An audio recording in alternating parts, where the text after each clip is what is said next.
Hi, I'm Vanessa from RTINGS.com. You've probably heard of Sonos before. They're a big player in the wireless audio space. One of their shticks is that you can pair together their premium speakers and soundbars so that they all play the same content across your home. The other defining feature is a heavily minimalist aesthetic. With wireless connectivity and design at the forefront of their products, you'd be hard-pressed to ignore their presence in the audio landscape. But in 2024, the audio space has never been more competitive. Enter the Ace, Sonos' first ever pair of headphones. Comfortably positioned in the premium-end wireless market, they're taking aim at popular giants like the Apple AirPods Max and the Sennheiser Momentum 4 Wireless. Out here, it's not enough to run on style and brand recognition alone. To succeed, Sonos needs to play their cards right. So, are the Ace a gamble, or do they have something up their sleeve?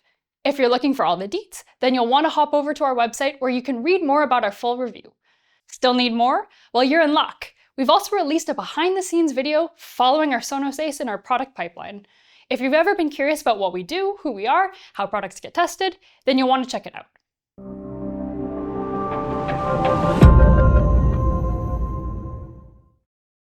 It's no surprise that one of the standout features of the Sonos Ace is its physical design. Look at that subtle, off-white coloring, the tasteful smoothness of the aluminum hinges. Oh my god, they even have an embossed logo on the ear cup. Their design language is quite similar to the AirPods Max. You can tell by sight alone that they're premium. If you prefer a different colorway, you can also pick them up in safe, nondescript black. The soft white variant is especially prone to makeup stains though, so make sure to clean them off with a soft cloth or tissue if you notice any pigment transfer. Picking them up feels nice. Sonos boasts that they're made from recycled materials, but they don't have that light equals cheap feel that you find in lower priced headphones. They're weighty enough to give the impression of durability, but not heavy enough to be uncomfortable. You're also well cushioned from the weight of the headphones, and they fit tight enough to stay in place while you're at your desk or walking to work. The ear cups are color-coded and marked inside to let you know left from right. The ear pads are also removable, so you can easily replace them once they're worn, and they use magnets to keep them in place. The ear cups aren't especially deep though. It's a small point, but larger ears may rub against the drivers. The headphones come with a large carrying case to hold them when not in use. The case is also made of recycled materials. It kind of feels like felt. It's sturdy though, and it'll protect the cans from accidental tumbles. There's even a pouch inside for storing the cables. The zipper can catch on the edges when using it though. Sonos has taken a note from Apple when it comes to controls. Foregoing the popular touch-sensitive Surface style, you'll find a modest set of buttons that are easy to use and cover all the bases. There's even a dedicated key for TV audio swap. This feature connects the Ace to compatible Sonos soundbars, so you can receive soundbar audio to your headphones. This is especially useful so you don't disturb light sleepers in your house at night. You can even use this feature to receive audio from your console if it's connected to your soundbar. The rollout is limited to the Sonos Arc soundbar upon release, which is a bit disappointing though, and you need to have an iOS device to use it. That said, once you're in, it's an experience. First off, there's some latency, so you'll notice that speech doesn't quite line up with the character's lips. If you turn on the spatial audio mode, which is supposed to give you a wider, more immersive sound, your audio does indeed sound wider, but also unnatural. It's kind of like being inside of a can, with subtle reverberation and hollowness. Using spatial audio also results in more latency than when the mode is off. Frustrating, but you can kind of get used to it. We also experienced audio dropout and chirping, but it was very minimal. Since you need the app to use this feature, it's worth noting that the app itself has caused a lot of upset in Sonos fans. Sonos revamped it before the launch of the Ace, and they removed features that, up until recently, users had enjoyed. While alarms and a sleep timer aren't necessarily useful for headphone users, the app has also lost queue management, and now accessing your music library is a sluggish process. Some people have even encountered issues with a bit of bugginess using it. All this may not be a deal breaker for new Sonos users looking to buy into the premium market. However, if you want to add another product to your Sonos ecosystem, the app's reduced functionality can put a damper on things. Outside of the app, there's still a lot applicable to everyone, like multi-point pairing. It's useful if you want to stay connected to your PC and smartphone simultaneously. There's a wide array of codec support too, from basic SBC and AAC support to the higher end stuff like aptX and aptX Adaptive. Most of these aren't intended for latency-sensitive content, like streaming videos, but aptX Adaptive includes its own low latency mode, which helps keep lip sync issues at bay. In addition to Bluetooth, you can use these headphones wired. They come with a USB-C to USB-C cable, and a USB-C to TRRS cable. The dual-ended USB-C cable is a bit short though, which makes it difficult to listen to your tunes when you're holding your device near your head. There's also some latency when using both cables, so if you're watching videos, you may notice slight lip sync delays. On the downside, the headphones can't be used passively, so they need to be powered on, even if you're using them wired. For a brand with a tagline like "brilliant sound," this is one frequency response that's a bit of a surprise. It's not bad, but it's a bit more uneven than expected. They're not quite as bassy as the flagship Sony WH-1000XM5, nor as neutral as the AirPods Max or Focal Batis. There's a bit of extra warmth and boom, but it seeps into the low mids, which creates a slightly cluttered sound. Vocals and instruments sit a bit forward in the mix, but are clear. There's a bit of a scoop out in the low treble though, which veils vocals and instruments in this dip, so they sound a little lackluster. Sibilants like cymbals are bright without sounding piercing. They're also over ears, which tend to be a bit more sensitive to positioning and sealed in earbuds. As a result, they're prone to some inconsistencies in sound delivery across users. If you have thick hair or wear glasses, you may especially notice a drop in bass.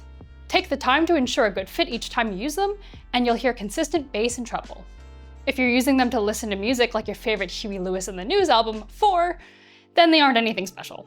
The companion app offers bare-bones bass and treble sliders for sound adjustment though, so your options are limited. If you're watching movies using the TV audio swap feature with your iOS device, however, then their tuning may be a bit more appealing. They deliver satisfying bass to sound effects like explosions, and dialogue is clear and intense too. Regardless of the content, the Ace are closed-back headphones. They don't create an especially spacious or wide soundstage. That said, it still feels natural and there's some decent separation of instruments. If you want to take your experience to the next level, and you're an iOS user, you can use the app's head tracking feature so that audio moves as you do. It's not continuous tracking, but it keeps the audio fixed in front of you for a more stage-like feel. The Ace also support Dolby Atmos, which is great if you're already subscribed to a music service like Tidal, with supported content or watching Dolby Atmos mixed movies. If you're looking to play with the big boys in 2024, you need to have noise cancelling. While this can be daunting, especially for a manufacturer with no prior experience in headphones, Sonos pulls it off. The Ace are equipped with a high-grade noise cancelling system on par with Bose, Apple, and Sony. You'll be well isolated from sounds like the low rumbles of plane engines and dish clatter. Even asinine conversations between colleagues are muted. But if you want to eavesdrop on them talking about Friday night dinner reservations at the Dorsia, then check out Aware Mode. It lets in ambient sound so you don't have to remove your headphones. The world around you sounds clear and natural, giving you a comparable experience to that of the AirPods Max. There's no ANC wind reduction feature though, so if you're outdoors, you'll experience a lot of unwanted noise produced by the ANC system. With ANC on, we've measured over 35 hours of continuous playback time. That's a pretty respectable figure. It's definitely more than competitors like the AirPods Max and the Bose QC Ultra headphones. Like we said earlier though, you can't use them passively, so even if you want to use them wired, you'll need to make sure you have battery life left. So, should you buy these headphones? For Sonos' first ever pair of headphones, they're not quite an ace in the hole. You'll get very comfortable cans with a refined design and one of the best ANC systems to date. There's also TV audio swap, which is a unique feature for those already in Sonos' ecosystem. But there's quite a bit of latency using the feature, and you could always buy dedicated TV headphones in order to avoid needing a specific soundbar to receive audio. Their sound also leaves something to be desired. Plus, user complaints regarding the app and connectivity suggest that you could have a frustrating experience using them. To echo what others have already said, it feels like Sonos put out an unfinished product that they'll patch up post-release. And their high price tag makes it harder to justify them, especially in the ever-growing premium market. The AirPods Max are their closest rival, with more than just similarities in looks. For one, they both have a similarly fantastic noise isolation. But you may still go for these over the Ace if you're an iOS user. Thanks to their H1 chip, you can seamlessly pair them with your iPhone or MacBook, and even quickly switch between devices. They also support spatial audio for a more immersive sound, and use a lightning cable to recharge, which is handy if you already own this cable. The trade-off, however, is largely in their physical design. The metal headband isn't quite as comfortable for long listening sessions, since it puts pressure on your scalp. The carrying sleeve also leaves something to be desired. The AirPods Max don't completely turn off, even when inside of it, and instead enter a low power mode. And it doesn't really protect the headphones from anything. At least the Sonos' case protects them. If sound quality is a top concern, then try the similarly high-end Focal Batis wireless instead. They're pricier than the Sonos, But their default sound follows the Harman target quite well, which means that most people will enjoy their sound. Their app offers more customization too, and their included graphic EQ and presets give you more control over their sound. They're also more consistent in audio delivery, especially in the bass range. This range can deviate if the seal has been ruptured by glasses or hair. Like the Sonos, you can even use them via wired USB if you want to listen to high-quality audio. But their included USB cable is a lot longer. They aren't as comfortable though, and they don't have a virtual soundstage to help give you a more dimensional sound. Their ANC doesn't perform quite as well either, but it's still serviceable. We've just scratched the surface of comparable products. There are plenty of options out there, like the Bose QC Ultra, if you're looking for comparable noise cancelling and a bit more of a bassy sound. There's also the Sony WH-1000XM5, which offer even more customization and support LDAC, which some users may prefer for streaming high-quality audio. We don't have the time to run through them all, but if we didn't cover the one that you're interested in, make sure to check out our comparison tool on our website. Over there, you can get deep into the details with your favorite cans, sans me talking. Well, that's it for a review of the Sonos Ace Wireless. If you'd like to learn more, check out our written review. It's linked in the description below. Until next time, I'm Vanessa from ratings.com, where we help you find the best product for your needs. Goodbye. Bye. So, are the Ace a gameable? Yeah, a gameable. A little gameable. The end of green gameable? Yeah, exactly. Where are my pigtails?